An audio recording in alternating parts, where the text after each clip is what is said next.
eski bolsa-mu özümge yaxshi.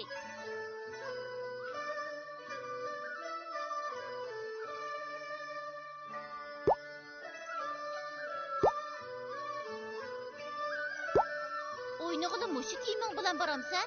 Shundoq, nim bo'pti. Bu kiyimning rangi o'ngib ketibdi. Hechqisi yo'q. Men mush kiyimimni yoqtirman. Bu degan paxtiraq, bahrohat. Tushundim.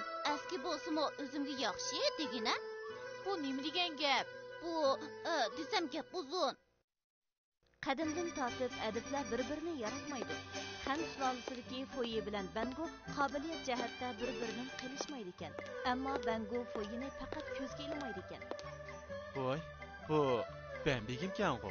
Qani, marhamat. Bu begim, sil avalmangsizlar. Uningda qandoq bo'ladi? Ay, hech nim bo'lmaydi. Sili degan xonning ativorliq odami tursizlar. Yo'qsa, tak oshirib atdilar. Meni o'zlari bilan qandoqmi selishtirg'ili bo'lsin. Ay, kamtarlik qilyotdilar. Bo'ldilar, yanıla sila avalmangsizlar.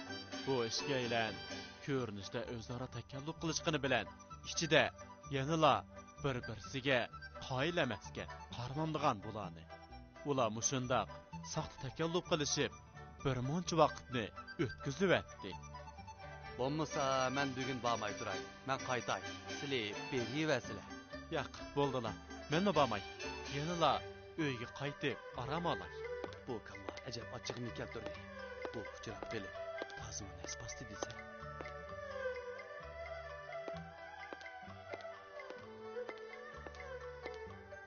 Qadrlik inim, obdan turyotamsiz. Men ostonada nihoyat yaxshi turyotaman. Do'st birodarlarimmo intayin ko'p. Endi nima deb yozsam bo'ladi? Begim, qalamni tishlamizlar pokiz emas. Qo'saqlarga qurt paydo bo'lgan so'ng yana. Ko'nglimni ilashtiryaptim. Begim, qalamni surtib beray. Ondan tishlisizlar. Bo'ldi, sen bundaq davatgan yerda bo'ldi tishlamay. Ha to'g'ri. Inim, sizga bir ishni dey. Fuyi deydigan bir nima meni bakli bizar qilyapti.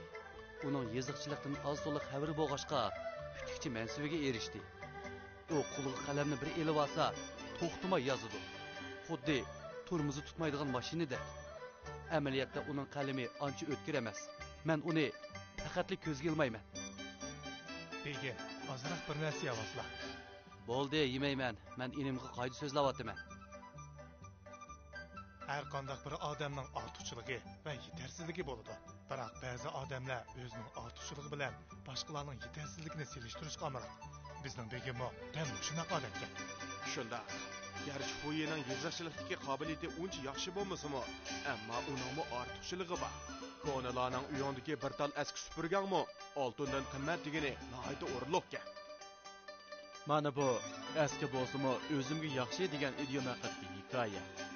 Bu idiomning mazmuni uydagi bir tal eski supurgimi o'zi uchun shunday qimmatli.